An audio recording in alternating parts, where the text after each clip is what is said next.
Hello students, national income and related concepts part 4 विच अगे चलते हुए बेटा हुण तक आपां करिया कैटेगरी 1 जिहदे विच की सी gross versus net, domestic versus national and market price. Category 2 च आपां की करिया सी gross versus net, domestic versus national and third आपां सी फैक्टर कॉस्ट। जिहड़ी हुण थर्ड कैटेगरी आपां करनी है, जिहड़ी आपां डिवाइड करी है ਉਹਦੇ ਵਿੱਚ ਆਪਾਂ ਕਿਹੜੇ ਕਨਸੈਪਟਸ ਦੇਖਨੇ ਆ। Gross versus net, private versus personal, disposable income. Disposable income ਦੇ ਵਿੱਚ ਨੈਸ਼ਨਲ ਐਂਡ ਪਰਸਨਲ, ਇਹ ਸਾਰੇ ਆਪਾਂ ਕਨਸੈਪਟਸ ਕਰਾਂਗੇ। ਇਹ ਥੋੜਾ ਜਿਹਾ ਜਿਹੜੀ ਪਹਿਲੀਆਂ ਦੋ ਕੈਟਾਗਰੀਜ਼ ਹੈ ਥੋੜਾ ਜਿਹਾ ਬੇਟਾ ਉਸ ਤੋਂ ਹਟ ਗਿਆ, ਤਾਂ ਇਸ ਕਰਕੇ ਕੈਟਾਗਰੀ 3 ਦੀਆਂ ਟਰਮਸ ਨੂੰ, ਕਨਸੈਪਟਸ ਨੂੰ ਸਮਝਣ ਲਈ ਸਭ ਤੋਂ ਪਹਿਲਾਂ ਉਸ ਕੈਟਾਗਰੀ ਦੇ ਨਾਲ ਰਿਲੇਟਡ ਜਿਹੜੀ ਟਰਮਸ ਹੈ ਮੈਂ ਸਮਝਦੀ ਹਾਂ ਕਿ ਉਹ ਚੀਜ਼ਾਂ ਤੁਹਾਨੂੰ ਮੈਂ ਚੰਗੀ ਤਰ੍ਹਾਂ ਸਮਝਾ ਦਵਾਂ ਤਾਂ ਕਿ ਤੁਹਾਨੂੰ ਉਹ ਕਨਸੈਪਟ ਸਮਝਣ 'ਚ ਜ਼ਿਆਦਾ ਦਿੱਕਤ ਨਾ ਆਵੇ। तो बेटा प्रायर नॉलेज अपन को पता ही है, ग्रॉस वर्सेस नेट भी अपन को पता है, market price versus factor price या फैक्टर कॉस्ट जिन्हों अपन कहिए, डोमैसटिक वर्सेस नेशनल, उस तो बाद अर्नड वर्सेस अनअर्नड इनकम भी अपन को पता है, डिपार्टमेंटल ते नॉन डिपार्टमेंटल का फर्क भी पता है, विभागी ते गैर विभागी, रेस्ट ऑफ द वर्ल्ड मतलब इन्हों आप ROW भी लिख देने, जिहड़ा आप पहली वीडियो दे विच बेटा आप सर्कुलर फ्लो ऑफ इनकम कराया सी, उसमें तुहानूं एक सैक्टर दस्सिया सी rest of the world sector, ਜਿਹਦੇ ਵਿੱਚੋਂ ਹਾਊਸ ਹੋਲਡ ਸੈਕਟਰ ਨੂੰ ਟ੍ਰਾਂਸਫਰ ਪੇਮੈਂਟਸ ਦਿੰਦੇ ਸੀ, ਜਿਹਦੇ ਕਰਕੇ ਹਾਊਸ ਹੋਲਡ ਦੇ ਵਿੱਚ ਆਪਾਂ ਉਸ ਇਨਕਮ ਨੂੰ ਕਾਊਂਟ ਕਰਦੇ ਸੀ। ਤੇ ਇਸੇ ਤਰ੍ਹਾਂ ਪ੍ਰਾਈਵੇਟ ਵਰਸਸ ਪਬਲਿਕ, ਪ੍ਰਾਈਵੇਟ ਮਤਲਬ ਨਿੱਜੀ ਔਰ ਪਬਲਿਕ ਦਾ ਮਤਲਬ ਹੈ ਸਰਕਾਰੀ, ਇਹ ਵੀ ਆਪਾਂ ਨੂੰ ਪਤਾ ਹੈ। ਤਾਂ ਹੁਣ ਆਪਾਂ ਕੈਟਾਗਰੀ 3 ਨਾਲ ਜਿਹੜੇ ਰਿਲੇਟਡ ਕਨਸੈਪਟਸ ਹੈ ਉਸ ਨਾਲ ਰਿਲੇਟਡ ਜਿਹੜੀ ਟਰਮਸ ਹੈ ਥੋੜੀ ਜਿਹੀ ਉਹ ਮੈਂ ਤੁਹਾਨੂੰ ਐਕਸਪਲੇਨ ਕਰਦਾ ਬੇਟਾ। ਫਸਟ ਟਰਮ ਹੈ income from departmental property and enterprises. Punjabi ਕੀ ਹੈ? विभागी संपत्ति ਅਤੇ ਉਦਮਾਂ ਦੀ ਆਮਦਨ। ਵਿਭਾਗੀ ਸੰਪत्ति ਕੀ ਸੀ? ਯਾਨੀ ਸਰਕਾਰੀ ਆਮਦਨ। ਇਹਨਾਂ ਆਪਾਂ ਜੇ ਆਪਾਂ ਛੋਟੀ ਫਾਰਮ ਚ ਗਈਏ, ਵਿਭਾਗ ਕੀ ਸੀ? ਮੈਂ ਡਿਪਾਰਟਮੈਂਟਲ ਕੀ ਦੱਸਿਆ ਸੀ ਤੁਹਾਨੂੰ ਵੀ ਜਿਹੜੇ ਉਹ ਪਬਲਿਕ ਸੈਕਟਰ ਐਂਟਰਪ੍ਰਾਈਜ਼ਸ ਜਿਹੜੇ ਕਿ ਓਨਲੀ ਸੋਲੀ ਸਰਕਾਰ ਦੇ ਅਧੀਨ ਹੈ, ਸਰਕਾਰ ਹੀ ਉਹਨਾਂ ਨੂੰ ਓਨ ਕਰਦੀ ਹੈ, ਸਰਕਾਰ ਹੀ ਉਹਨਾਂ ਨੂੰ ਕੰਟਰੋਲ ਕਰਦੀ ਹੈ। ਤਾਂ ਜਿਹੜੀ ਸਰਕਾਰੀ ਸੰਪत्ति ਹੈ ਜਾਂ ਸਰਕਾਰੀ ਐਂਟਰਪ੍ਰਾਈਜ਼ਸ ਹੈ, ਉਦਮ ਹੈ, ਉਹਨਾਂ ਤੋਂ ਜਿਹੜੀ ਆਮਦਨ ਹੁੰਦੀ ਹੈ ਉਹਨੂੰ ਆਪਾਂ ਕਹਿੰਦੇ ਆ income from departmental property and enterprises ਜਾਂ ਸਰਕਾਰੀ। ਸੈਕਿੰਡ ਟਰਮ ਹੈ ਬੇਟਾ ਸੇਵਿੰਗਸ ਆਫ ਨॉन ਡਿਪਾਰਟਮੈਂਟਲ ਐਂਟਰਪ੍ਰਾਈਜ਼ਸ। ਗੈਰ ਵਿਭਾਗੀ ਉਦਮ ਤੁਹਾਨੂੰ ਮੈਂ ਦੱਸਿਆ ਸੀ, ਇਹਦੇ ਵਿੱਚ ਕੀ ਹੈ? ਮਿਨੀਮਮ ਸਰਕਾਰ ਦਾ, ਪੂਰੀ ਤਰ੍ਹਾਂ ਸਰਕਾਰ ਦੀ ਨਹੀਂ ਹੁੰਦੀ ਇਹ, ਇਹਦੇ ਵਿੱਚ ਮਿਨੀਮਮ ਸ਼ੇਅਰ ਜਿਹੜਾ ਸਰਕਾਰ ਦਾ ਹੁੰਦਾ 51% ਹੁੰਦਾ, ਔਰ ਜਿਹੜੇ ਨॉन ਡਿਪਾਰਟਮੈਂਟਲ ਐਂਟਰਪ੍ਰਾਈਜ਼ਸ ਹੁੰਦੇ ਇਹ ਆਪਣੇ ਸ਼ੇਅਰਸ ਵੀ ਇਸ਼ੂ ਕਰਦੇ ਆ ਪਬਲਿਕ ਦੇ ਲਈ। ਤਾਂ ਇਸ ਕਰਕੇ ਗੈਰ ਵਿਭਾਗੀ ਉਦਮਾਂ ਦੀ ਬਚਤ ਦੇ ਵਿੱਚ ਆਪਾਂ ਕੀ ਕਰਦੇ ਆ, ਜਦੋਂ ਇਹ ਵਰਕ ਕਰਦੇ ਆ ਸਰਕਾਰ ਔਰ ਨਿੱਜੀ ਸੈਕਟਰ ਮਿਲ ਕੇ ਕੰਮ ਕਰਦੇ ਆ ਤਾਂ ਉਹਦੇ ਵਿੱਚ ਇਹਨਾਂ ਨੂੰ ਪ੍ਰੋਫਿਟ ਹੁੰਦਾ, ਤਾਂ ਉਸ ਪ੍ਰੋਫਿਟ ਦੇ ਵਿੱਚ ਸਰਕਾਰ ਨੂੰ ਵੀ ਆਪਣਾ ਸ਼ੇਅਰ ਉਸ ਪ੍ਰੋਫਿਟ ਦਾ ਦਿੰਦਾ। ਤਾਂ ਉਸ ਪ੍ਰੋਫਿਟ ਜਿਹੜਾ ਉਹ ਸ਼ੇਅਰ ਹੁੰਦਾ ਉਹਨੂੰ ਕੀ ਕਿਹਾ ਜਾਂਦਾ? ਗੈਰ ਵਿਭਾਗੀ ਉਦਮਾਂ ਦੀ ਬਚਤ। ਮਤਲਬ ਸਰਕਾਰ ਦੀ ਬਚਤ ਹੋ ਜਾਂਦੀ ਹੈ, ਸਰਕਾਰ ਨੂੰ ਇੱਕ ਤਰ੍ਹਾਂ ਨਾਲ ਇਨਕਮ ਹੁੰਦੀ ਹੈ ਜਿਹੜਾ ਕਿ ਉਹਨਾਂ ਨੂੰ ਗੈਰ ਵਿਭਾਗੀ ਲਾਭ ਦੇ ਵਿੱਚੋਂ ਹਿੱਸਾ ਮਿਲਦਾ। ਤਾਂ ਇਸ ਕਰਕੇ ਉਹਨੂੰ ਆਪਾਂ ਕਹਿੰਦੇ ਆ ਗੈਰ ਵਿਭਾਗੀ ਉਦਮਾਂ ਦੀ ਬਚਤ। ਥਰਡ ਕਨਸੈਪਟ ਹੈ ਬੇਟਾ net current transfers from rest of the world. ਕੋਈ ਤੁਹਾਡੇ ਲਈ ਨਵੀਂ ਚੀਜ਼ ਨਹੀਂ ਹੈ, ਬਾਕੀ ਵਿਸ਼ਵ ਤੋਂ ਸ਼ੁੱਧ ਚਾਲੂ ਹਸਤਾਂਤਰਨ। ਹਸਤਾਂਤਰਨ ਤੁਹਾਨੂੰ ਪਤਾ ਹੈ ਟ੍ਰਾਂਸਫਰ ਪੇਮੈਂਟਸ ਕੀ ਹੁੰਦੀਆਂ, ਜਿਹੜੇ ਕਿ ਨਵੀਂ ਇਨਕਮ ਜਨਰੇਟ ਨਹੀਂ ਕਰਦੀਆਂ, ਸਿਰਫ ਇੱਕ ਤੋਂ ਦੂਜੇ ਹੱਥ ਵਿੱਚ ਚੇਂਜ ਹੁੰਦੀਆਂ। ਲੇਕਿਨ ਇੱਥੇ ਆਪਾਂ ਕੀ ਕਰਾਂਗੇ? Current transfers. ਕਰੰਟ ਟ੍ਰਾਂਸਫਰ ਮਤਲਬ ਜਿਹੜਾ ਚਾਲੂ ਸਾਲ ਚੱਲ ਰਿਹਾ ਵਿੱਤੀ ਸਾਲ ਦੇ ਵਿੱਚ, ਜਿਹੜੇ ਸਾਲ ਬਾਰੇ ਆਪਾਂ ਨੈਸ਼ਨਲ ਇਨਕਮ ਦੀ ਕਾਊਂਟਿੰਗ ਕਰ ਰਹੇ ਹਾਂ ਉਸ ਸਾਲ ਦੇ ਵਿੱਚ net current transfers. Net current transfers ਦਾ ਮਤਲਬ ਹੈ ਜੋ ਅਸੀਂ ਰੈਸਟ ਆਫ ਦੀ ਵਰਲਡ ਨੂੰ ਦਿੱਤੀਆਂ ਜਾਂ ਜੋ ਸਾਡੇ ਕੋਲ ਰੈਸਟ ਆਫ ਦੀ ਵਰਲਡ ਤੋਂ ਆਈਆਂ ਉਹਨਾਂ ਦਾ ਜਿਹੜਾ ਅੰਤਰ ਹੈ ਉਹਨੂੰ ਅਸੀਂ ਕਹਿੰਦੇ ਆ ਬਾਕੀ ਵਿਸ਼ਵ ਤੋਂ ਸ਼ੁੱਧ ਚਾਲੂ ਹਸਤਾਂਤਰਨ। ਉਹਨੂੰ ਵੀ ਆਪਾਂ ਇਸ ਦੇ ਵਿੱਚ ਐਡ ਕਰਾਂਗੇ ਜਿਹੜੇ ਅੱਗੇ ਕਨਸੈਪਟਸ ਕਰਾਂਗੇ। ਉਸ ਤੋਂ ਬਾਅਦ ਬੇਟਾ ਫੋਰਥ ਜਿਹੜੀ ਹੈ ਅਨਡਿਸਟ੍ਰੀਬਿਊਟਿਡ ਪ੍ਰੋਫਿਟਸ ਆਫ ਪ੍ਰਾਈਵੇਟ ਐਂਟਰਪ੍ਰਾਈਜ਼ਸ, ਯਾਨੀ ਨਿੱਜੀ ਉਦਮਾਂ ਦੇ ਅਣਵੰਡੇ ਲਾਭ। ਨਿੱਜੀ ਉਦਮ ਤੁਹਾਨੂੰ ਪਤਾ ਹੈ ਜਿਹੜੇ ਕਿ ਪ੍ਰਾਈਵੇਟਲੀ ਓਨਡ ਹੁੰਦੇ ਆ, ਸਰਕਾਰ ਦਾ ਉਹਦੇ ਵਿੱਚ ਕੋਈ ਰੋਲ ਨਹੀਂ ਹੁੰਦਾ। ਤਾਂ ਬੇਟਾ ਕੀ ਹੁੰਦਾ, ਉਹ ਕੀ ਕਰਦੇ ਆ ਜਦੋਂ ਮਿਲ ਕੇ ਮੰਨ ਲਓ ਇੱਕ ਫਰਮ ਹੈ ਉਹਦੇ ਵਿੱਚ 4-5 ਪਾਰਟਨਰਸ ਹੈ, ਤਾਂ ਉਹ ਕੀ ਕਰਦੇ ਆ ਜਿੰਨਾ ਵੀ ਉਹਨਾਂ ਨੂੰ ਪ੍ਰੋਫਿਟ ਹੁੰਦਾ ਉਸ ਪ੍ਰੋਫਿਟ ਨੂੰ ਆਪਸ ਵਿੱਚ ਵੰਡ ਦਿੰਦੇ ਆ। ਲੇਕਿਨ ਪ੍ਰੋਫਿਟ ਦਾ ਕੁਝ ਹਿੱਸਾ ਉਹ ਯੂਨੈਨਿਮਸਲੀ ਡਿਸੀਜਨ ਦੇ ਨਾਲ ਉਹ ਅਨਵੰਡਿਆ ਰੱਖ ਲੈਂਦੇ ਆ, ਅਨਡਿਸਟ੍ਰੀਬਿਊਟਡ ਰੱਖ ਲੈਂਦੇ ਆ ਤਾਂ ਕਿ ਉਸਨੂੰ ਅੱਗੇ ਇਨਵੈਸਟ ਕਰਕੇ ਆਪਣੇ ਬਿਜ਼ਨਸ ਨੂੰ ਵਧਾ ਸਕਣ। ਤਾਂ ਉਹ ਜਿਹੜਾ ਪ੍ਰੋਫਿਟ ਦਾ ਹਿੱਸਾ ਜਿਹੜਾ ਕਿ ਆਪਸ ਦੇ ਵਿੱਚ ਨਹੀਂ ਵੰਡਿਆ ਜਾਂਦਾ ਉਹਨੂੰ ਆਪਾਂ ਕਹਿੰਦੇ ਆ ਅਨਡਿਸਟ੍ਰੀਬਿਊਟਡ ਪ੍ਰੋਫਿਟ ਜਾਂ ਅਨਵੰਡੇ ਲਾਭ। ਯਾਨੀ ਨਿੱਜੀ ਉਦਮਾਂ ਦੇ ਅਨਵੰਡੇ ਲਾਭ, ਉਹ ਲਾਭ ਜਿਹੜੇ ਕਿ ਉਹ ਆਪਸ ਦੇ ਵਿੱਚ ਸ਼ੇਅਰ ਨਹੀਂ ਕਰਦੇ, ਉਹਨੂੰ ਅੱਗੇ ਇਨਵੈਸਟਮੈਂਟ ਕਰਨ ਲਈ ਰੱਖ ਲੈਂਦੇ। ਦੈਨ ਫਿਫਥ ਆ ਗਿਆ ਬੇਟਾ ਕਾਰਪੋਰੇਟ ਟੈਕਸਿਸ। ਕਾਰਪੋਰੇਟ ਟੈਕਸਿਸ ਨਿਗਮ ਕਰ, ਜਿੱਥੇ ਟੈਕਸ ਦੀ ਮਤਲਬ ਆ ਗਿਆ ਵੀ ਟੈਕਸ ਕੌਣ ਲਗਾ ਸਕਦਾ? ਸਰਕਾਰ ਹੀ ਲਗਾ ਸਕਦੀ। ਤਾਂ ਸਰਕਾਰ ਜਿਹੜੇ ਪ੍ਰਾਈਵੇਟ ਜਿਹੜੇ ਹੁੰਦੇ ਆ ਐਂਟਰਪ੍ਰਾਈਜ਼ਸ ਹੈ ਕਾਰਪੋਰੇਸ਼ਨਸ ਹੁੰਦੀਆਂ ਉਹਨਾਂ ਦੇ ਉੱਪਰ ਟੈਕਸਿਸ ਲਗਾਉਂਦੀਆਂ। ਤਾਂ ਜਿਹੜੇ ਪ੍ਰਾਈਵੇਟ ਐਂਟਰਪ੍ਰਾਈਜ਼ਸ ਹੈ ਉਹ ਵੀ ਆਪਣੇ ਉਸ ਆਮਦਨ ਦੇ ਵਿੱਚੋਂ ਸ਼ੇਅਰ ਕੱਢਦੇ ਆ ਟੈਕਸਿਸ ਦੇ ਰੂਪ ਵਿੱਚ, ਜਿਹੜੇ ਕਿ ਉਹ ਸਰਕਾਰ ਨੂੰ ਪੇ ਕਰਦੇ ਆ। ਤਾਂ ਇਸ ਕਰਕੇ ਨਿਗਮ ਕਰ ਵੀ ਉਹਨਾਂ ਦੀ ਆਮਦਨ ਦਾ ਹਿੱਸਾ ਆਪਾਂ ਨਹੀਂ ਮੰਨ ਸਕਦੇ। ਉਸ ਤੋਂ ਬਾਅਦ 6th ਨੰਬਰ ਤੇ ਆ ਗਿਆ ਬੇਟੇ ਡਾਇਰੈਕਟ ਟੈਕਸਿਸ। ਡਾਇਰੈਕਟ ਟੈਕਸਿਸ ਮਤਲਬ ਪ੍ਰਤੱਖ ਕਰ। ਇਨਡਾਇਰੈਕਟ ਟੈਕਸਿਸ ਤੁਹਾਨੂੰ ਪਤਾ ਵੀ ਜਿਹੜੇ ਕਿ ਸਰਕਾਰ ਦੁਆਰਾ ਉਹਨਾਂ ਚੀਜ਼ਾਂ ਦੇ ਵਗੈਰਾ ਦੇ ਉੱਪਰ ਲਗਾਏ ਜਾਂਦੇ ਜਿਹੜੇ ਕਿ ਸਾਨੂੰ ਨਹੀਂ ਪਤਾ ਹੁੰਦੇ। ਲੇਕਿਨ ਡਾਇਰੈਕਟ ਟੈਕਸਿਸ ਦੇ ਵਿੱਚ ਬੇਟੇ ਦੋ ਚੀਜ਼ਾਂ ਮੇਨ ਹੈ, ਜਿਸ ਤੇ ਲਗਾਇਆ ਜਾਂਦਾ ਉਸ ਦਾ ਬਰਡਨ ਉਹਨੂੰ ਹੀ ਬੀਅਰ ਕਰਨਾ ਪੈਂਦਾ ਹੈ, ਤੇ ਦੂਸਰਾ ਕੀ ਸਾਨੂੰ ਪਤਾ ਹੁੰਦਾ। ਮੰਨ ਲਓ 100 ਰੁਪਏ ਦੀ ਆਮਦਨ ਦੇ ਉੱਪਰ 10% ਟੈਕਸ ਹੈ, ਤਾਂ ਜਿਸ ਵਿਅਕਤੀ ਦੀ 100 ਰੁਪਏ ਆਮਦਨ ਹੈ ਤਾਂ ਉਹਨੂੰ ਪਤਾ ਵੀ 10 ਰੁਪਏ ਜਿਹੜੀ ਟੈਕਸ ਹੈ ਉਹ ਮੇਰੀ ਆਮਦਨ ਵਿੱਚੋਂ ਕੱਟਿਆ ਜਾਣਾ, ਯਾਨੀ ਉਸੇ ਤੇ ਲਗਾਇਆ ਗਿਆ, ਉसी ने ही उसका बर्डन बीयर करिया और उसी ने की है ਉਹਨੂੰ ਪਤਾ ਹੈਗਾ ਕਿ ਮੈਂ ਮੇਰੀ ਆਮਦਨ ਵਿੱਚੋਂ ਇਹ ਟੈਕਸ ਕੱਟਿਆ ਜਾਣਾ। ਇਨਕਮ ਟੈਕਸ ਹੋ ਗਿਆ, ਪ੍ਰਾਪਰਟੀ ਟੈਕਸ ਹੋ ਗਿਆ, ਇਹ ਸਾਰੀਆਂ ਜਿਹੜੀਆਂ ਹੈ ਪ੍ਰਤੱਖ ਕਰਾਂ ਦੀਆਂ ਜਾਂ ਡਾਇਰੈਕਟ ਟੈਕਸਿਸ ਦੀਆਂ ਉਦਾਹਰਨਾਂ। ਦੈਨ ਬੇਟੇ 7th ਹੈ ਟਰਮ ਹੈ ਫੀ ਐਂਡ ਫਾਈਨਸ।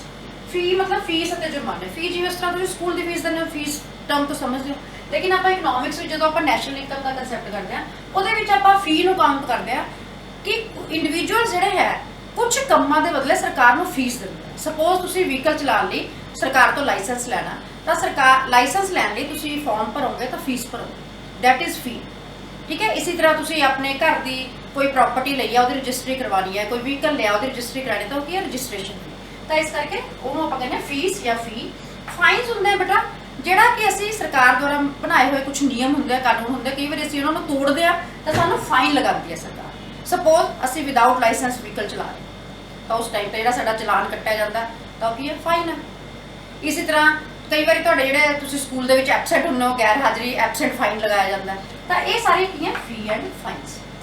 ਉਸ ਤੋਂ ਬਾਅਦ ਜਿਹੜੀ 8ਵੀਂ ਟਰਮ ਹੈ ਬੇਟਾ meaning of disposable income. Disposable ਦਾ ਪੰਜਾਬੀ ਹੁੰਦੀ ਹੈ ਬੇਟਾ ਖਰਚਯੋਗ ਇਨਕਮ, ਮਤਲਬ ਆਮਦਨ। ਖਰਚਯੋਗ ਆਮਦਨ ਆਪਾਂ ਨਾਮ ਤੇ ਦੇਖੋ ਖਰਚਯੋਗ, ਖਰਚਣ ਦੇ ਯੋਗ ਜਿਹੜੀ ਇਨਕਮ ਹੈ ਉਹਨੂੰ ਆਪਾਂ ਕਹਾਂਗੇ ਡਿਸਪੋਜ਼ੇਬਲ ਇਨਕਮ। ਯਾਨੀ ਉਹ ਇਨਕਮ ਬੇਟੇ ਇਨਕਮ ਤਾਂ ਹੈ ਆਪਣੀ ਗ੍ਰੋਸ ਟੋਟਲ ਹੈ 100 ਰੁਪਏ ਮੈਨੂੰ ਮਿਲ ਗਿਆ, ਲੇਕਿਨ ਉਹਦੇ ਵਿੱਚ ਮੈਂ ਟੈਕਸਿਸ ਵੀ ਭਰਨੇ ਆ, ਮੈਂ ਹੋਰ ਫੀਸ ਫਾਈਨ ਬੜਾ ਕੁਝ ਮੇਰਾ ਹੈ।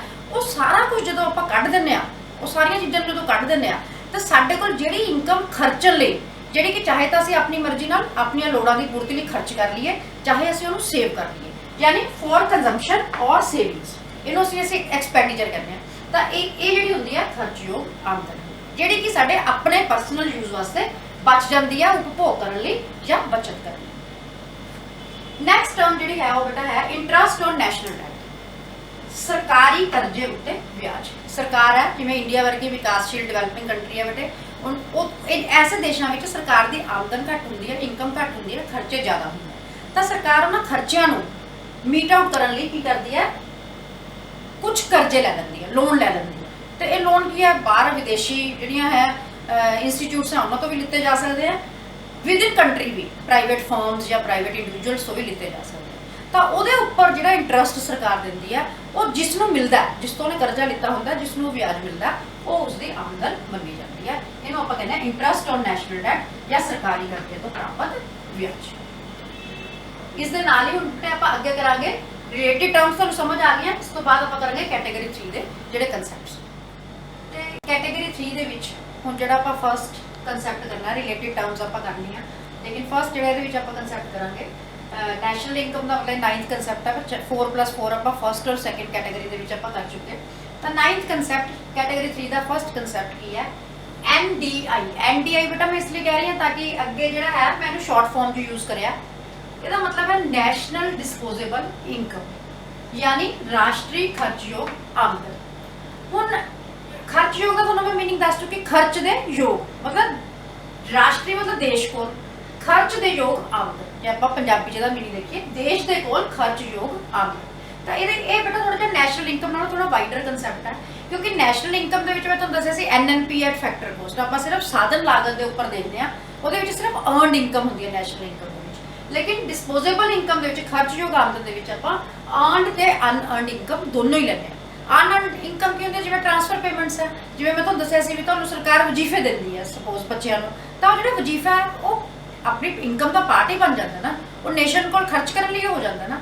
ਤਾਂ ਇਸ ਕਰਕੇ ਇਹਦੇ ਵਿੱਚ ਅਰਨਡ ਤੇ ਅਨਅਰਨਡ ਇਨਕਮ ਦੋਨੋਂ ਸ਼ਾਮਿਲ ਹੁੰਦੀਆਂ। कमाई हुई भी और बिना कमाई भी, फैक्टर लागत वाली भी तो दूसरी इनकम भी शामिल होती है।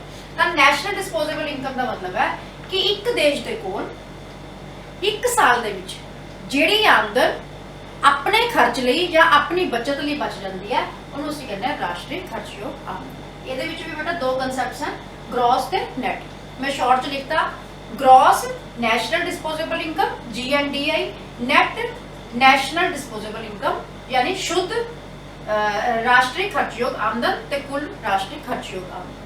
तो बेटा हुण मैं तुहानूं इहदे विच दो तीन गल्लां समझण वालियां, मैं तुहानूं कहदे विच अर्नड ते अनअर्नड इनकम दोनों शामिल होंदियां। तो इस करके पहली गल तो जिहड़ी भी आपां नैशनल कंसैप्ट चक्कांगे उहदे विच आपां फैक्टर कॉस्ट साधन लागत वाला नहीं चक्कांगे, मार्केट प्राइस वाला चक्कांगे, क्योंकि उहदे विच अर्नड ते अनअर्नड इनकम दोनों शामिल होंदियां। तो इस करके जिहड़ी ग्रॉस नैशनल डिस्पोजेबल इनकम है वो किवें आपां कैलकुलेट करदे हां, GNP एट मार्केट प्राइस। ठीक है, एक तो आप ग्रॉस शामिल करना, ग्रॉस हो गया। नेशनल इनकम शामिल करनी है, इसलिए नेशनल प्रोडक्ट लिखता। डिस्पोजेबल इनकम है, डिस्पोजेबल इनकम मतलब कि अर्नड ते अनअर्नड, यानी ਉਹਦੇ ਵਿੱਚ मार्केट प्राइस आएगी। तो इस करके आप GNP एट मार्केट प्राइस लवांगे। प्लस ਇਹਦੇ ਵਿੱਚ प्लस की करांगे net current transfer from ROW ਤੁਸੀਂ मतलब समझ गए रेस्ट ऑफ द वर्ल्ड। ठीक है, ਇਹਦੇ ਨਾਲ जो कुछ सानू बाहरले देशों तो शुद्ध हस्तांतरण प्राप्त होया। ठीक है, मान लो बाहरों आपां नूं जिहड़ियां गिफ्ट्स वगैरह के रूप में बाहरले देशों तो 100 रुपए प्राप्त होए ते आपां जिहड़े हैं दूसरे देशों 80 रुपए दिते हैं, तो अपने को नैट करंट ट्रांसफर्स कितनी होगी 20 रुपए। तो वो जिहड़े 20 रुपए है इहदे विच है, ये अपने को आ जाएगा कुल राष्ट्रीय खर्चयोग आमदन। इसी तरह जो नैट ते जाना आपां नैट नैशनल डिस्पोजेबल इनकम, तो इहनूं किवें कैलकुलेट करना, नैट है तो नैट आपां चक लिया, नैशनल इनकम है तो नैशनल प्रोडक्ट चक लिया, डिस्पोजेबल इनकम है तो आप मार्केट प्राइस लेता, फैक्टर कॉस्ट नहीं लेता, क्योंकि डिस्पोजेबल इनकम दे विच की है अर्नड ते अनअर्नड इनकम दोनों शामिल है।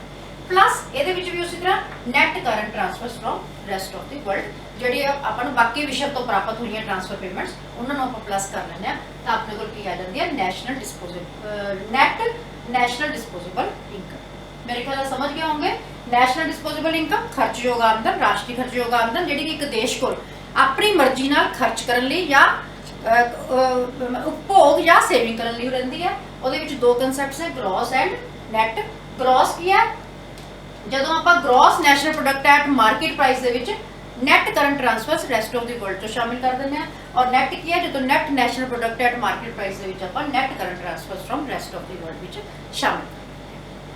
उस तो बाद बेटा नेक्स्ट कंसेप्ट जो आ गया factor income from net domestic product accruing to private sector. बेटा ये थोड़ा जा हट गया कंसेप्ट, वैसे तो ये भी थोड़ा जा पिछलियां टर्म्स नालों हट गए सी कंसेप्ट्स नालों, लेकिन ये फिर भी अपन नैशनल देख रहे सी। नैशनल का मतलब है प्राइवेट पब्लिक जो है सारा ऐड हो जाता है, लेकिन इत्थे हुण आपां की देख रहे हैं साधन लागत के निजी खेतर नूं प्राप्त शुद्ध घरेलू उत्पाद की देख रहे हैं निजी खेतर।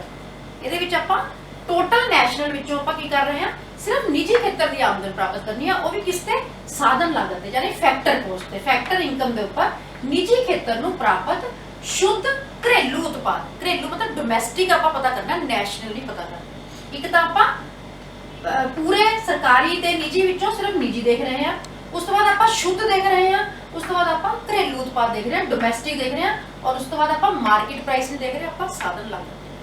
तो ਇਹਦੇ ਵਿੱਚ ਬੇਟਾ ਕੀ ਸ਼ਾਮਿਲ ਹੁੰਦਾ ਹੈ net domestic national domestic product at factor cost, net domestic sorry ਬੇਟਾ net domestic product at factor cost. Net मतलब ਕਿ शुद्ध घरेलू उत्पाद साधन लागत ਉਹਦੇ ਵਿੱਚੋਂ ਹੀ ਆਪਾਂ ਪ੍ਰਾਈਵੇਟ ਸੈਕਟਰ ਦਾ ਕੱਢਾਂਗੇ ਨਾ, ਉਹਦੇ ਵਿੱਚੋਂ ਆਪਾਂ ਕੀ ਮਾਈਨਸ ਕਰਨੀ ਹੈ ਸਰਕਾਰੀ ਆਮਦਨ।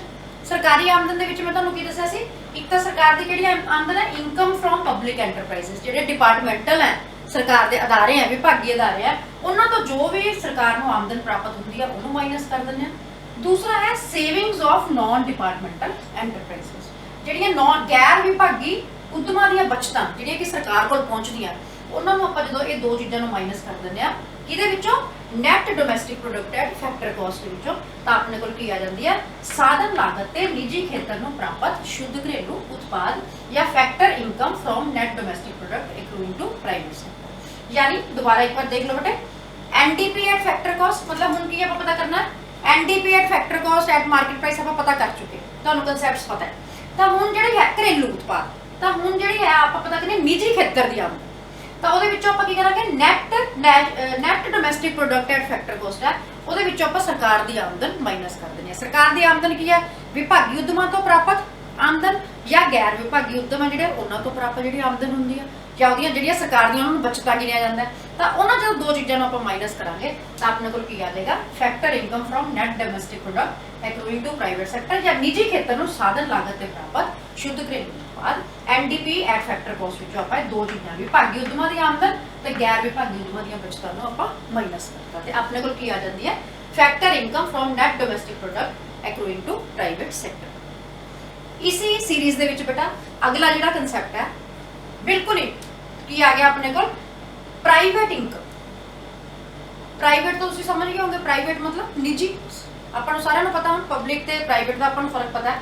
ਤਾਂ ਨਿੱਜੀ ਆਮਦਨ ਦੇ ਵਿੱਚ ਕੀ, ਨਿੱਜੀ ਜਿਹੜੀ ਕਿ ਵਿਅਕਤੀਆਂ ਦੀ, ਜਿਹੜੇ ਜਿੰਨੇ ਵੀ ਸਰਕਾਰ ਦੇ ਕੰਟਰੋਲ ਵਿੱਚ ਨਹੀਂ ਹੈ, ਚਾਹੇ ਉਹ ਵਿਅਕਤੀਆਂ, ਚਾਹੇ ਉਹ ਕਾਰਪੋਰੇਸ਼ਨ ਹੈ, ਚਾਹੇ ਉਹ ਸਮੂਹ ਹੈ, ਉਹਨਾਂ ਦੀ ਨਿੱਜੀ ਆਮਦਨ ਜਿਹੜੀ ਹੈ, ਉਹਨਾਂ ਦੀ ਆਮਦਨ ਕੀ ਕਹਿੰਦੇ ਆਪਾਂ, ਨਿੱਜੀ ਆਮਦਨ। ਤਾਂ ਨਿੱਜੀ ਆਮਦਨ ਦੇ ਵਿੱਚ ਆਪਾਂ ਕੀ ਕਰਾਂਗੇ, ਉੱਪਰਲੇ ਕਨਸੈਪਟ ਦੇ ਵਿੱਚ ਬੇਟਾ ਆਪਾਂ ਸਾਧਨ ਲਾਗਤ ਤੇ ਨਿੱਜੀ ਖੇਤਰ ਨੂੰ ਪ੍ਰਾਪਤ ਸ਼ੁੱਧ ਘਰੇਲੂ ਉਤਪਾਦ ਆਪਾਂ ਪਤਾ ਕਰ ਲਿਆ। ਲੇਕਿਨ ਇਹਦੇ ਵਿੱਚ ਕੁਝ ਹੋਰ ਆਮਦਨ ਵੀ ਹੁੰਦੀ ਹੈ ਜਿਹੜੀ ਕਿ ਨਿੱਜੀ ਖੇਤਰ ਨੂੰ ਨਿੱਜੀ ਤੌਰ ਤੇ ਪ੍ਰਾਪਤ ਹੁੰਦੀ ਹੈ। ਉਹ ਕਿਹੜੀ ਆਮਦਨ ਹੁੰਦੀ ਹੈ, ਜਦੋਂ ਇਸ ਆਮਦਨ ਦੇ ਵਿੱਚ ਆਪਾਂ ਕੁਝ ਚੀਜ਼ਾਂ ਜਮ੍ਹਾਂ ਕਰ ਦਿੰਦੇ ਹਾਂ। ਕਿਸ ਤਰ੍ਹਾਂ, factor 10 net domestic product at factor cost to private sector accruing to private sector plus interest on national debt. ਮੈਂ ਤੁਹਾਨੂੰ ਟਰਮ ਸਮਝਾਉਂਦੇ ਦੱਸਿਆ, ਸਰਕਾਰੀ ਕਰਜ਼ੇ ਦੇ ਉੱਪਰ ਜਿਹੜਾ ਵਿਆਜ ਹੈ, ਤਾਂ ਕੀ ਹੈ, ਸਰਕਾਰ ਬਾਹਰਲਿਆਂ ਤੋਂ ਵੀ ਲੈਂਦੀ ਹੈ, ਬਾਹਰੋਂ ਵੀ ਕਰਜ਼ੇ ਲੈਂਦੀ ਹੈ, ਤੇ ਜਿਹੜੇ ਆਪਣੇ ਦੇਸ਼ ਦੇ ਵਿਦਿਨ ਕੰਟਰੀ ਹੁੰਦੇ ਆ, ਇੰਡੀਵਿਜੂਅਲਸ ਜਾਂ ਫਰਮਸ ਹੁੰਦੇ ਉਹਨਾਂ ਤੋਂ ਵੀ ਕਰਜ਼ੇ ਲੈਂਦੀ ਹੈ। ਤਾਂ ਜਿਹੜੇ ਪ੍ਰਾਈਵੇਟ ਫਰਮਸ ਜਾਂ ਪ੍ਰਾਈਵੇਟ ਇੰਡੀਵਿਜੂਅਲਸ ਤੋਂ ਸਰਕਾਰ ਨੇ ਕਰਜ਼ੇ ਲਏ ਹੁੰਦੇ ਆ, ਤਾਂ ਉਹਦੇ ਬਦਲੇ ਵਿੱਚ ਸਰਕਾਰ ਉਹਨਾਂ ਨੂੰ ਵਿਆਜ ਦਿੰਦੀ ਹੈ। ਤਾਂ ਉਹ ਆਪਣੀ ਆਮਦਨ ਹੈ ਪ੍ਰਾਈਵੇਟ ਸੈਕਟਰ ਦੀ। ਤਾਂ ਇਸ ਕਰਕੇ ਇੰਟਰਸਟ ਔਨ ਨੈਸ਼ਨਲ ਡੈਟ ਉਹਨੂੰ ਵੀ ਸ਼ਾਮਿਲ ਕੀਤਾ ਜਾਂਦਾ। Plus net factor income from abroad, ਇਹ ਵੀ ਜਿਹੜੀ ਹੈ net factor income from abroad ਕੀ ਹੈ, ਜਿਹੜੀ ਕਿ ਪ੍ਰਾਈਵੇਟ ਖੇਤਰੋਂ ਪ੍ਰਾਪਤ ਹੁੰਦੀ ਹੈ, ਸਰਕਾਰ ਵਾਲੀ ਆਮਦਨ ਨਹੀਂ ਹੈ ਇਹਦੇ ਵਿੱਚ ਸ਼ਾਮਿਲ। ਪਲੱਸ ਟ੍ਰਾਂਸਫਰ ਪੇਮੈਂਟ, TF ਦਾ ਮਤਲਬ ਬੇਟਾ ਮੈਂ ਸ਼ਾਰਟ ਚ ਲਿਖਤਾ, ਟ੍ਰਾਂਸਫਰ ਪੇਮੈਂਟਸ ਫਰੋਮ ਗਵਰਨਮੈਂਟ। ਸਰਕਾਰ ਜਿਹੜੀਆਂ ਵੀ ਹਸਤਾਂਤਰਨ ਕਰਦੀ ਹੈ, ਨਿੱਜੀ ਵਿਅਕਤੀਆਂ ਨੂੰ ਦਿੰਦੀ ਹੈ, ਕੋਈ ਬੇਰੁਜ਼ਗਾਰੀ ਭੱਤਾ ਦਿੱਤਾ ਜਾਂ ਬੁਢਾਪਾ ਪੈਨਸ਼ਨ ਦਿੰਦੀ ਹੈ ਜਾਂ ਸਕਾਲਰਸ਼ਿਪਸ ਦਿੰਦੀ ਹੈ, ਉਹਨੂੰ ਕਹਿੰਦੇ transfers from government. Plus transfers from rest of the world ROW, ਜਿਹੜੀ ਹੈ ਕਿ ਬਾਕੀ ਦੇਸ਼ਾਂ ਤੋਂ ਨਿੱਜੀ ਖੇਤਰ ਨੂੰ ਆਮਦਨ ਟ੍ਰਾਂਸਫਰਸ ਦੇ ਰੂਪ ਵਿੱਚ ਪ੍ਰਾਪਤ ਹੁੰਦੀ ਹੈ, ਉਹਨੂੰ ਆਪਾਂ ਨਿੱਜੀ ਆਮਦਨ ਦੇ ਵਿੱਚ ਸ਼ਾਮਿਲ ਕਰਦੇ। ਦੁਬਾਰਾ ਦੱਸਦਾ, ਨਿੱਜੀ ਆਮਦਨ ਇਸ ਤੋਂ ਥੋੜਾ ਬ੍ਰੌਡਰ ਕਨਸੈਪਟ ਹੈ ਬੇਟਾ। ਇਹਦੇ ਵਿੱਚ ਜਦੋਂ ਆਪਾਂ 3-4 ਚੀਜ਼ਾਂ ਸ਼ਾਮਿਲ ਕਰ ਦਿੰਦੇ, ਕਿਹੜੀਆਂ, ਇੰਟਰਸਟ ਔਨ ਨੈਸ਼ਨਲ ਡੈਟ, ਜਿਹੜਾ ਪ੍ਰਾਈਵੇਟ ਸੈਕਟਰ ਨੂੰ ਸਰਕਾਰ ਤੋਂ ਵਿਆਜ ਪ੍ਰਾਪਤ ਹੋਇਆ, ਪਲੱਸ ਵਿਦੇਸ਼ਾਂ ਤੋਂ ਪ੍ਰਾਪਤ ਸ਼ੁੱਧ ਸਾਧਨ ਆਮਦਨ ਪ੍ਰਾਈਵੇਟ ਖੇਤਰ ਨੂੰ ਪ੍ਰਾਪਤ ਹੋਈ, ਪਲੱਸ ਸਰਕਾਰ ਤੋਂ ਪ੍ਰਾਪਤ ਹਸਤਾਂਤਰਨ, ਪਲੱਸ ਬਾਕੀ ਸੰਸਾਰ ਤੋਂ ਪ੍ਰਾਪਤ ਜਿਹੜਾ ਹਸਤਾਂਤਰਨ ਹੈ, ਗਿਫਟਸ ਵਗੈਰਾ ਦੇ ਰੂਪ ਵਿੱਚ ਜਿਹੜਾ ਪ੍ਰਾਪਤ ਹੁੰਦਾ, ਉਹਨੂੰ ਸਾਰਿਆਂ ਨੂੰ ਜਦੋਂ ਆਪਾਂ ਮਿਲਾ ਲੈਂਦੇ ਆ ਤਾਂ ਉਹ ਕੀ ਬਣ ਜਾਂਦੀ ਹੈ, ਆਪਣੀ ਨਿੱਜੀ ਆਮਦਨ। ਸਾਧਨ ਲਾਗਤ ਤੇ ਨਿੱਜੀ ਖੇਤਰ ਨੂੰ ਪ੍ਰਾਪਤ ਸ਼ੁੱਧ ਸਾਧਨ ਆਮਦਨ ਬੇਟਾ ਆਹ, ਪਲੱਸ ਕੀ ਕਰਿਆ, ਰਾਸ਼ਟਰੀ ਕਰਜ਼ੇ ਤੋਂ ਪ੍ਰਾਪਤ ਵਿਆਜ, net factor income from abroad, plus ਸਰਕਾਰ ਤੋਂ ਪ੍ਰਾਪਤ ਟ੍ਰਾਂਸਫਰ ਪੇਮੈਂਟਸ, ਪਲੱਸ ਬਾਕੀ ਵਿਸ਼ਵ ਤੋਂ ਪ੍ਰਾਪਤ ਸ਼ੁੱਧ ਹਸਤਾਂਤਰਨ। ਤਾਂ ਇਹ ਆਪਣੇ ਕੋਲ ਬਣ ਜਾਂਦੀ ਹੈ ਨਿੱਜੀ ਆਮਦਨ, ਪ੍ਰਾਈਵੇਟ ਵਿਅਕਤੀਆਂ ਦੀ ਆਮਦਨ। ਇसी सीरीज ਦੇ ਵਿੱਚ ਬੇਟਾ ਅਗਲਾ ਕਨਸੈਪਟ ਆ ਗਿਆ ਪਰਸਨਲ ਇਨਕਮ, ਵਿਅਕਤੀਗਤ ਆਮਦਨ। ਵੈਸੇ ਬੇਟਾ ਆਪਾਂ ਡੇ ਟੂ ਡੇ ਲਾਈਫ ਵਿੱਚ ਨਿੱਜੀ ਔਰ ਵਿਅਕਤੀਗਤ, ਪ੍ਰਾਈਵੇਟ ਔਰ ਪਰਸਨਲ ਆਲਮੋਸਟ ਸੇਮ ਹੀ ਮੀਨਿੰਗ ਲੈਂਦੇ ਆ, ਪਰ ਇਕਨੋਮਿਕਸ ਦੇ ਵਿੱਚ ਥੋੜਾ ਜਿਹਾ ਇਹਨੂੰ ਡਿਫਰੈਂਟ ਤਰੀਕੇ ਨਾਲ ਗਿਣਦੇ ਆ, ਕਿਉਂਕਿ ਨਿੱਜੀ ਆਮਦਨ ਦੇ ਵਿੱਚ ਸਭ ਤਰ੍ਹਾਂ ਦੇ ਟੈਕਸਿਸ ਵਗੈਰਾ, ਅਨਡਿਸਟ੍ਰੀਬਿਊਟਡ ਪ੍ਰੋਫਿਟਸ ਵਗੈਰਾ ਸ਼ਾਮਿਲ ਹੁੰਦਾ, ਤਾਂ ਇਸ ਕਰਕੇ ਥੋੜਾ ਜਿਹਾ ਡਿਫਰੈਂਸ ਕਰਿਆ ਜਾਂਦਾ ਹੈ। ਇਹ ਵੀ ਇੱਕ ਪ੍ਰਾਈਵੇਟ ਇਨਕਮ ਦਾ ਹੀ ਪਾਰਟ ਹੈ, ਲੇਕਿਨ ਪ੍ਰਾਈਵੇਟ ਇਨਕਮ ਵਿੱਚੋਂ ਜਦੋਂ ਅਸੀਂ ਨਿੱਜੀ ਉਦਮਾਂ ਦੇ ਅਣਵੰਡੇ ਲਾਭ ਤੇ ਨਿਗਮ ਕਰ ਮਾਈਨਸ ਕਰ ਦਿੰਦੇ ਆ, ਜਦੋਂ ਮੈਂ ਟਰਮ ਸਮਝਾਈਆਂ ਬੇਟੇ, ਇਹ ਦੋਨੋਂ ਟਰਮਸ ਤੁਹਾਨੂੰ ਸਮਝਾਈਆਂ। ਨਿੱਜੀ ਉਦਮਾਂ ਦੇ ਅਣਵੰਡੇ ਲਾਭ ਕੀ ਹੈ, ਵੀ ਜਿਹੜੇ ਪ੍ਰਾਈਵੇਟ ਐਂਟਰਪ੍ਰਾਈਜ਼ਸ ਨੇ ਬੇਟਾ, ਉਹਨਾਂ ਨੂੰ ਪ੍ਰੋਫਿਟਸ ਹੁੰਦੇ ਆ ਤਾਂ ਉਹ ਆਪਸ ਵਿੱਚ ਵੰਡ ਲੈਂਦੇ ਆ, ਲੇਕਿਨ ਉਸ ਪ੍ਰੋਫਿਟਸ ਦਾ ਕੁਝ ਪੋਰਸ਼ਨ ਉਹ ਆਪਣੇ ਕੋਲ ਰੱਖ ਲੈਂਦੇ ਆ ਤਾਂ ਕਿ ਅੱਗੇ ਇਨਵੈਸਟ ਕਰਕੇ ਆਪਣੇ ਬਿਜ਼ਨਸ ਨੂੰ ਐਕਸਪੈਂਡ ਕਰ ਸਕਣ। ਤਾਂ ਉਹਨਾਂ ਨੂੰ ਆਪਾਂ ਕਹਿੰਦੇ ਆ ਅਨਡਿਸਟ੍ਰੀਬਿਊਟਡ ਪ੍ਰੋਫਿਟਸ ਆਫ ਪ੍ਰਾਈਵੇਟ ਐਂਟਰਪ੍ਰਾਈਜ਼ਸ। ਔਰ ਜਿਹੜੀ ਦੂਸਰੀ ਚੀਜ਼ ਹੈ ਨਿਗਮ ਕਰ ਕੀ ਹੈ, ਵੀ ਕਾਰਪੋਰੇਸ਼ਨਸ ਹੈ, ਉਹਦੇ ਉੱਪਰ ਸਰਕਾਰ ਟੈਕਸਿਸ ਲਗਾਉਂਦੀ ਹੈ, ਤਾਂ ਉਹਨਾਂ ਕਰਾਂ ਨੂੰ ਵੀ, ਟੈਕਸਿਸ ਨੂੰ ਵੀ ਉਹ ਆਪਸ ਵਿੱਚ ਨਹੀਂ ਵੰਡਦੇ, ਉਹ ਵੀ ਉਹਨਾਂ ਨੂੰ ਸਰਕਾਰ ਨੂੰ ਦੇਣੇ ਪੈਂਦੇ ਕਿਉਂਕਿ ਉਹਨਾਂ ਕੋਲ ਨਹੀਂ ਬਚਦੇ। ਤਾਂ ਇਸ ਕਰਕੇ ਜਦੋਂ ਆਪਾਂ ਪ੍ਰਾਈਵੇਟ ਇਨਕਮ ਵਿੱਚੋਂ ਨਿੱਜੀ ਉਦਮਾਂ ਦੇ ਅਣਵੰਡੇ ਲਾਭ ਤੇ ਨਿਗਮ ਕਰ ਦੋਨੋਂ ਚੀਜ਼ਾਂ ਮਾਈਨਸ ਕਰ ਦਿੰਦੇ ਆ, ਤਾਂ ਆਪਣੇ ਕੋਲ ਕੀ ਆ ਜਾਂਦੀ ਹੈ, ਪਰਸਨਲ ਇਨਕਮ ਜਾਂ ਵਿਅਕਤੀਗਤ ਆਮਦਨ। ਵਿਅਕਤੀਗਤ ਆਮਦਨ ਜਾਂ ਪਰਸਨਲ ਇਨਕਮ ਕਿਸ ਦੇ ਬਰਾਬਰ ਹੈ, private income minus undistributed profits of private enterprises minus corporation taxes, निजी आमदन माइनस निजी उद्यम। ਇਹਦੇ ਵਿੱਚੋਂ इस ਵਿੱਚੋਂ ਆਪਾਂ ਕੀ करना है, निजी उद्यमां ਦੇ अणवंडे लाभ और निगम कर ਨੂੰ माइनस कर देना, तो अपने को बेटा आ जाती है पर्सनल इनकम। ਜਿਹੜਾ अगला कंसैप्ट है और नैशनल इनकम ਨਾਲ रिलेटेड, ਇਹਨੂੰ ਆਪਾਂ ਲਾਸਟ ਕੰਸੈਪਟ ਵੀ ਕਹਿ ਸਕਦੇ ਹਾਂ। ਵੈਸੇ ਤਾਂ ਹੋਰ ਵੀ ਬੜੀਆਂ ਚੀਜ਼ਾਂ ਛੋਟੀਆਂ ਛੋਟੀਆਂ, ਲੇਕਿਨ ਜਿਹੜੇ ਮੇਨ ਜਿਹੜੀਆਂ ਹੈ ਉਹੀ ਮੈਂ ਤੁਹਾਨੂੰ ਦੱਸਿਆ ਬੇਟਾ, ਔਰ ਇਸੇ ਕਰਕੇ ਕੈਟਾਗਰੀਜ਼ ਵਿੱਚ ਵੰਡੀਆਂ ਤਾਂ ਕਿ ਤੁਹਾਨੂੰ ਸਮਝਣ 'ਚ ਕਨਫਿਊਜ਼ਨ ਨਾ ਹੋਵੇ। ਤਾਂ ਅਗਲਾ ਜਿਹੜਾ ਕੰਸੈਪਟ ਆ ਗਿਆ ਪਰਸਨਲ ਡਿਸਪੋਜ਼ੇਬਲ ਇਨਕਮ, ਵਿਅਕਤੀਗਤ ਖਰਚਯੋਗ ਆਮਦਨ। ਡਿਸਪੋਜ਼ੇਬਲ ਇਨਕਮ ਦਾ ਆਪਾਂ ਮੀਨਿੰਗ ਸਮਝ ਲਿਆ ਵੀ ਜਿਹੜੀ ਕਿ ਸਾਡੇ ਕੋਲ ਖਰਚਣ ਦੇ ਯੋਗ ਹੁੰਦੀ ਹੈ, ਜਿਹੜੀ ਕਿ ਅਸੀਂ ਆਪਣੇ ਉਪਭੋਗ ਤੇ ਜਾਂ ਆਪਣੀ ਬੱਚਤ ਤੇ, ਤਾਂ ਸਾਡੀ ਮਰਜ਼ੀ ਹੈ, ਅਸੀਂ ਉਹਦੇ ਮੁਤਾਬਿਕ ਖਰਚ ਕਰਦੇ ਹਾਂ। ਤਾਂ ਪਰਸਨਲ ਡਿਸਪੋਜ਼ੇਬਲ ਇਨਕਮ ਦਾ ਮਤਲਬ ਹੈ ਨਿੱਜੀ ਵਿਅਕਤੀਆਂ ਕੋਲ ਵਿਅਕਤੀਗਤ ਜਿਹੜੀ ਹੈ। ਇਹ ਤਾਂ ਆਪਾਂ ਰਾਸ਼ਟਰ ਦੀ ਕਰੀ ਸੀ ਸ਼ੁੱਧ ਤੇ ਕੁੱਲ, ਤੇ ਇਹ ਕੀ ਹੈ ਵਿਅਕਤੀਗਤ ਖਰਚਯੋਗ। ਵਿਅਕਤੀ ਕੋਲ ਜਿਹੜੀ ਆਮਦਨ ਖਰਚਣ ਲਈ ਬਚ ਗਈ ਉਹਨੂੰ ਆਪਾਂ ਕੀ ਕਹਾਂਗੇ ਪਰਸਨਲ ਡਿਸਪੋਜ਼ੇਬਲ ਇਨਕਮ, ਵਿਅਕਤੀਗਤ ਖਰਚਯੋਗ ਆਮਦਨ। ਵਿਅਕਤੀਗਤ ਖਰਚਯੋਗ ਆਮਦਨ ਪਰਸਨਲ ਇਨਕਮ ਦਾ ਵਿਅਕਤੀਗਤ ਆਮਦਨ ਦਾ ਹੀ ਭਾਗ ਹੈ, ਲੇਕਿਨ ਇਹਦੇ ਵਿੱਚੋਂ ਮੈਂ ਤੁਹਾਨੂੰ ਦੱਸਿਆ ਸੀ ਇੱਕ ਤਾਂ ਵਿਅਕਤੀਆਂ ਦੀ ਆਮਦਨ ਦੇ ਉੱਪਰ ਸਰਕਾਰ ਟੈਕਸਿਸ ਲਗਾਉਂਦੀ ਹੈ, ਡਾਇਰੈਕਟ ਟੈਕਸਿਸ ਜਿਵੇਂ ਇਨਕਮ ਟੈਕਸ, ਪ੍ਰਾਪਰਟੀ ਟੈਕਸ। ਦੂਸਰਾ ਹੈ ਫੀਸ ਹੁੰਦੀ ਹੈ, ਫਾਈਨਸ ਹੁੰਦੇ ਆ ਜਿਹੜੇ ਕਿ ਆਪਾਂ ਦੇਣੇ ਹੁੰਦੇ ਆ ਕਈ ਵਾਰੀ। ਤਾਂ ਜਦੋਂ ਪਰਸਨਲ ਇਨਕਮ ਵਿੱਚੋਂ ਆਪਾਂ ਡਾਇਰੈਕਟ ਟੈਕਸਿਸ ਤੇ ਫੀ ਐਂਡ ਫਾਈਨਸ ਨੂੰ ਘਟਾ ਦਿੰਦੇ ਆ ਤਾਂ ਆਪਣੇ ਕੋਲ ਕੀ ਆ ਜਾਂਦੀ ਹੈ ਪਰਸਨਲ ਡਿਸਪੋਜ਼ੇਬਲ ਇਨਕਮ, ਵਿਅਕਤੀਗਤ ਖਰਚਯੋਗ ਆਮਦਨ। ਇੱਕ ਵਾਰ ਦੁਬਾਰਾ ਦੱਸ ਦਵਾਂ ਬੇਟਾ, ਪਰਸਨਲ ਡਿਸਪੋਜ਼ੇਬਲ ਇਨਕਮ ਕੀ ਹੈ? ਦੇਖੋ ਪਰਸਨਲ ਇਨਕਮ ਦੇ ਵਿੱਚ ਕੀ ਆ ਗਿਆ ਡਿਸਪੋਜ਼ੇਬਲ ਮਤਲਬ ਖਰਚ ਲਈ। ਵਿਅਕਤੀਆਂ ਦੇ ਕੋਲ ਜਿਹੜੀ ਕੀ ਆਮਦਨ ਖਰਚ ਲਈ ਉਹ ਆਪਣੀ ਮਰਜ਼ੀ ਨਾਲ ਜਿਸ ਆਮਦਨ ਨੂੰ ਉਪਭੋਗ ਕਰ ਸਕਦੇ ਆ ਜਾਂ ਸੇਵਿੰਗ ਕਰ ਸਕਦੇ ਆ, ਦੋਨੋਂ ਚੀਜ਼ਾਂ ਕੀ ਆਪਾਂ ਐਕਸਪੈਂਡੀਚਰ ਦਾ ਪਾਰਟ ਹੀ ਬਣ ਕੇ ਚੱਲਦੇ ਆ। ਉਸ ਆਮਦਨ ਨੂੰ ਆਪਾਂ ਕੀ ਕਹਿੰਦੇ ਆ ਵਿਅਕਤੀਗਤ ਖਰਚਯੋਗ ਆਮਦਨ। ਤਾਂ ਪਰਸਨਲ ਇਨਕਮ ਦੇ ਵਿੱਚੋਂ ਆਪਾਂ ਕੀ ਮਾਈਨਸ ਕਰਦੇ ਆ ਡਾਇਰੈਕਟ ਟੈਕਸਿਸ, ਪ੍ਰਤੱਖ ਕਰ, ਫੀ ਐਂਡ ਫਾਈਨਸ, ਫੀਸ ਅਤੇ ਜੁਰਮਾਨੇ। ਜਦੋਂ ਇਹ ਦੋ ਚੀਜ਼ਾਂ ਆਪਾਂ ਪਰਸਨਲ ਇਨਕਮ ਵਿੱਚੋਂ ਮਾਈਨਸ ਕਰ ਦਿੰਦੇ ਆ ਤਾਂ ਆਪਣੇ ਕੋਲ ਆ ਜਾਂਦੀ ਹੈ ਪਰਸਨਲ ਡਿਸਪੋਜ਼ੇਬਲ ਇਨਕਮ, ਵਿਅਕਤੀਗਤ ਖਰਚਯੋਗ ਆਮਦਨ। ਇਹਦੇ ਨਾਲ ਹੀ ਬੇਟਾ ਨੈਸ਼ਨਲ ਇਨਕਮ ਤੇ ਉਹਦੇ ਨਾਲ ਜਿਹੜੇ ਰਿਲੇਟਡ ਕਨਸੈਪਟਸ ਹੈ ਉਹ ਪੂਰੇ ਹੋ ਗਏ। ਤਿੰਨ ਕੈਟਾਗਰੀਜ਼ ਦੇ ਵਿੱਚ ਵੰਡਿਆ, ਇਦਾਂ ਹੀ ਤੁਸੀਂ ਇਹਨਾਂ ਨੂੰ ਯਾਦ ਕਰੋਗੇ। ਅਦਰਵਾਈਜ਼ ਵੈਸੇ ਨਹੀਂ ਇਹਨਾਂ ਨੂੰ ਵੰਡਿਆ ਗਿਆ, ਆਪਾਂ ਕੰਟੀਨਿਊਟੀ 'ਚ ਹੀ ਕਰਦੇ ਇਹਨਾਂ ਨੂੰ ਸਾਰੇ ਕਨਸੈਪਟਸ ਨੂੰ, ਲੇਕਿਨ ਸਹੂਲੀਅਤ ਵਾਸਤੇ ਵੀ ਤਾਂ ਕਿ ਤੁਹਾਨੂੰ ਸਮਝਣ 'ਚ ਪ੍ਰੋਬਲਮ ਨਾ ਹੋਵੇ, ਮੈਂ ਇਹਨਾਂ ਨੂੰ ਤਿੰਨ ਕੈਟਾਗਰੀਜ਼ 'ਚ ਵੰਡ ਕੇ ਇਸੇ ਤਰ੍ਹਾਂ ਵੀ ਕੀ ਸਪੈਸ਼ਲਾਈਜੇਸ਼ਨ ਹੈ ਇਹਨਾਂ ਕੈਟਾਗਰੀਜ਼ ਦੀ ਉਹਦੇ ਮੁਤਾਬਿਕ ਇਹਨਾਂ ਨੂੰ ਵੰਡ ਕੇ ਤੁਹਾਨੂੰ ਸਮਝਾਇਆ। ਆਈ ਹੋਪ ਕਿ ਤੁਹਾਨੂੰ ਬੜੀ ਅੱਛੀ ਤਰ੍ਹਾਂ ਇਹਨਾਂ ਨੂੰ ਸਮਝ ਆਇਆ। ਥੈਂਕ ਯੂ ਬੇਟਾ, ਹੈਵ ਅ ਨਾਈਸ ਡੇ।